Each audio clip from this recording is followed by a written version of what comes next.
Two trends have taken my feed by storm. These flat croissants and these gluten-free croissants made of rice paper.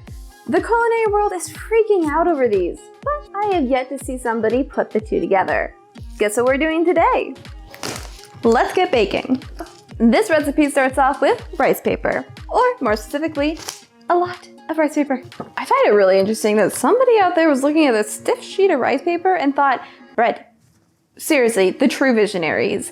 I mean, do you see this? This is stiff, and they're just like, I can fix that. Dunk it in some eggs. Talking about eggs, that's what we're making next.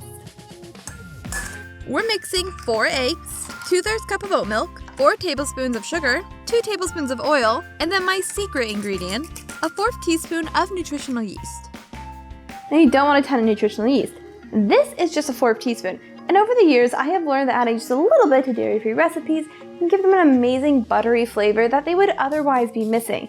I think that's going to work perfectly for these croissants. In you go. Give it a good little mix. If you're interested in seeing more dairy-free recipes, I have a whole playlist set up just for dairy-free recipes. I have a lot of desserts in there. I highly recommend the Oreo cheesecake. Also, I have a ton of dairy-free desserts coming up. Doing a bit of a birthday bash, so make sure that you are subscribed so you don't miss any of the action. Okay, so we ran our egg mixture through a strainer. That got rid of any of those thicker bits, little white clumps you see when you first crack an egg. So what we're gonna do next is we're gonna start dipping our rice paper. Little rice paper. Just plop that in, and we're just going to be doing a little circle until it's all fully coated. You're gonna get egg on your hand. It's okay, it's worth it, I hope. Shake off any excess, and repeat this until you have a good stack of 3.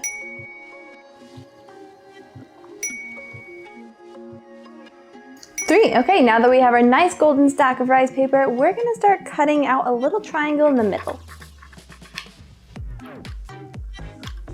Now that we've got our little triangle, the next step is pretty easy.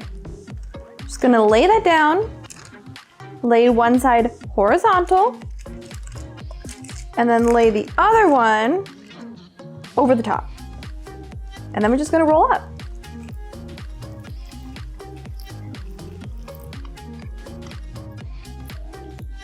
Okay, I'm seeing the vision. It's a little sad. Did anyone teach you not to judge by looks? I'm not sure how this is going to turn into bread, but I'm trusting the process here. With that, our croissants are going to the oven, but with the magic of editing, it's gonna be right back. Okay, these just came out of the oven and they are looking amazing. They are golden, they've got a really nice crunchiness to them. I'm so excited to rip one open. There are quite a few layers in there. I am impressed. Unfortunately, you do have to let them cool completely. Don't go biting in too fast. It's not gonna be very good. You also may burn yourself. No, don't do that.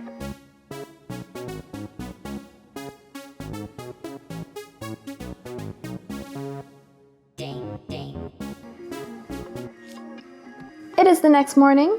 Tell them my kitty cup and fresh change of clothes. It's really soft. We've given our croissants a little bit of time to come back up to room temperature, and what we're going to get now is a piece of parchment paper. Lay that down on top, and your trusty smaller sheet pan. And we're gonna take this and we're just going to squish. See online that you're supposed to use like 10 pounds to do this? I'm not a very strong person, so we're giving it all we got. Oh, I feel like one of those giant monsters. Squishing the town. It's not going down. What do I have that I can shove on this? I haven't gotten that flat. Another idea, I'm just gonna roll it out. I think we did pretty good, pretty flat. Now this next step is super important. It's gonna get you that golden caramelization we see on all those gram-worthy photos. What you're going to do is in a small bowl, get yourself 2 tablespoons of oil. 1,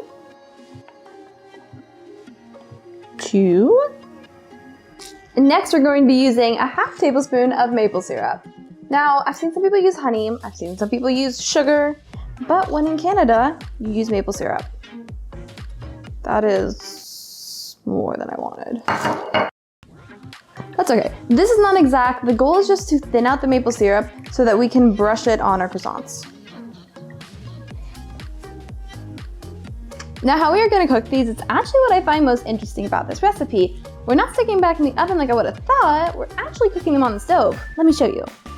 What you'll want to do here is to get your pan nice and hot. Place 2 of your somewhat flattened croissants into your pan and give them a nice sprinkle of sugar. Cover those with a piece of parchment paper and something heavy. I'm using this Dutch oven. Fry your rice paper croissants for 2 minutes on each side or until flat and golden. Cooking these in a pan made a huge difference. They are golden, they smell amazing, and they are oh so flat. Now you can eat them just like this, but that's not really gram worthy and we've come this far. So we're gonna be decorating ours. And you can do this a couple of ways. You can cover them in nuts, sprinkles, chocolate, or my favorite, all 3. We're gonna start our decorating process by melting down some chocolate so that all of our toppings have something to stick on to. To do this, I filled a small pot with 2 cups of water. Once that comes to a simmer, place 1 package of dairy-free or dairy-filled chocolate chips into a heat-proof bowl and set it on your pot. Make sure that your bowl isn't touching the water as this can make it heat up too fast. We just want to trap the steam so that it slowly melts our chocolate. Best to go slow, not fast. Chocolate's really high maintenance. Once your chocolate is nice and melted, you can start decorating. This was my favorite part of the process. I just gotta zone out and decorate. Some of them came out better than others, like this one. It's my favorite. These came out looking amazing, but looks don't matter as much as they taste. Cheers! That tastes like being a child again. It is so good. It is so chocolatey. It's crunchy from the sprinkles. It is caramelized from the maple syrup and the sugar that we've put on it. Absolutely amazing. 10 out of 10, 11 out of 10. I will be making this again and again. This is delicious. If you're looking for more gluten-free recipes, check out this video where I made a protein-packed pesto pasta using tofu. From my kitchen to yours, eat happy.